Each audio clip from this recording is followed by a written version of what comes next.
अस्सलामुअलैकुम वरहमतुल्लाहि वबरकातुहू। प्यारे बच्चों, क्या हाल है आप सबका। उम्मीद करती हूँ बिल्कुल ठीक ठाक होंगे। आज है हमारी कहानी हर्फ कहानी दाल दोदू दुम्बा। दोदू एक सफ़ेद रंग का छोटा सा दुम्बा था। वो अलिफ नगर की बस्ती में दूसरे जानवरों के साथ रहता था। उसका घर दरिया के पार धान के खेतों के पास था। दोदू अलिफ नगर में हर दिल अजीज़ था। ना किसी को धक्का देता, ना दोदू लड़ता, बस हंसता मुस्कुराता हरदम मस्सा नाचता रहता। वो दाना दुनका दाल और दलिया सब मज़े से खाता था। दूध तो इसकी पसंदीदा शय थी। दूधू में बस एक बुरी आदत ये थी कि वो दांत साफ़ नहीं करता था। लल्लू लूमड़ और डॉक्टर बिल्लू नगड़ा दोनों अक्सर इसको समझाते तो वो कहता, देखो मेरे दांत कितने दूधियाँ हैं और मुझे कोई ज़रूरत नहीं इन्हें साफ़ करने की। अभी सफ़ेद हैं और चमकदार, मगर साफ़ नहीं रखोगे तो हमेशा ऐसे नहीं रहेंगे। लल्लू लूमड़ इसे खौफ ज़्यादा करने की कोशिश करता रहता, मगर मजाल है कि दोदू इस बात को मानता। एक दिन दोदू जागा तो इसके दांत में बहुत दर्द हो रहा था। उससे ख्याल आया कि इसके दांत में कहीं कोई दाना ना फंस गया हो। वो फ़ौरन डॉक्टर बिल्लू नगड़े के क्लिनिक गया अपना दांत दिखाने के लिए। देखा, लग गया ना कीड़ा, और गंदा रखो दांतों को। डॉक्टर बिल्लू लगड़े ने इसके दांत को देखते ही चिल्लाया। कीड़े का नाम सुनते ही दोदू ने एक ज़ोरदार चीख मारी। क्या मेरे दांत के अंदर अब कीड़ा रहेगा?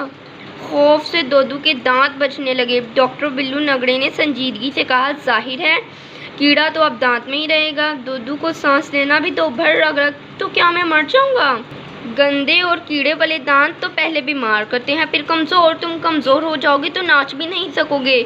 डॉक्टर बिल्लू नगड़े ने उसको समझाया, अगर मैं नाच नहीं सकूँगा तो ज़िंदा कैसे रहूँगा? दोदू की आंखों में मोटे मोटे आंसू आ गए। तुम अपने दांत हमेशा साफ़ रखने का वादा करो तो शायद इस बार मैं तुम्हारी कोई मदद कर सकूं। इसकी हालत देखकर डॉक्टर बिल्लू नगड़े को इस पर तरस आ गया। ये सुनकर दोदू की जान में जान आई।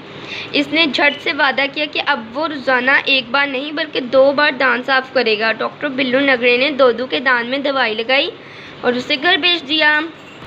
दोदू घर तो आ गया, मगर सोच सोच कर उदास हो रहा था। और एक तो दांत का दर्द, इस दांत पर में लगा कीड़ा। वो सारी रात दुआ करता रहा कि दर्द और कीड़ा दोनों ख़त्म हो जाएं।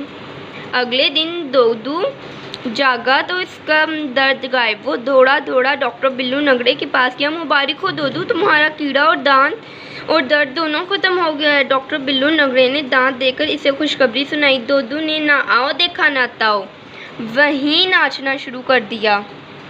वो डॉक्टर बिल्लू नगड़े के क्लिनिक से बाहर निकला तो समझ चुका था कि इससे रोज़ाना सुबह दांत और रात को सोने से पहले दांत ज़रूर साफ़ करने हैं। अब दोदू दांत साफ़ करने के लिए हमेशा एक ब्रश अपने पास रखता, इसीलिए तो वो साफ़ सफ़ेद और चमकदार दांतों वाला दोदू कहलाता। तो प्यारे बच्चों, कैसी लगी आप लोगों को मेरी स्टोरीज़? तो आप भी मुझसे वादा करें कि आप लोगों ने भी हमेशा अपने दांत साफ़ रखने हैं, तो आप लोगों के दांतों में भी कीड़ा और दर्द नहीं होगा। ठीक है प्यारे बच्चों, अल्लाह हाफिज़।